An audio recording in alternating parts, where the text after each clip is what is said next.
Let's fix the failed synchronization achievements on Ubisoft Connect. So for this one, this is going to be the website. The first thing I want you to do right now is open up a new tab and type in here Ubisoft Connect maintenance, something like that. Because we're trying to check if they're having a ongoing server maintenance, just to be sure. If I click on this one right here, Ubisoft will tell me or will let me know if there's an ongoing maintenance all throughout their servers.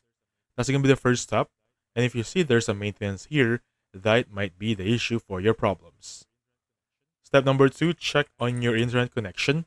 Make sure you have a good internet connection, because sometimes internet connection really gives you a problem in all of your games. And now for the third option, open up the Ubisoft Connect application.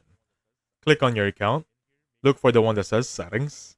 In here, make sure this 3 right here are enabled, especially this second one right there. Next up, click on close, and if the problem still persists, I want you to close on your applications.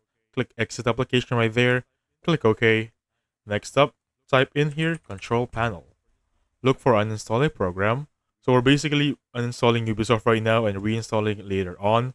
Basically uninstall Ubisoft Connect games. Make sure this is selected. Same goes with this one. Click on install and wait for it to finish. One final step, click on the Control R options. Local up data, click on OK. Look for the one here that says D3DS. Delete this bar right there and you'll be good to go.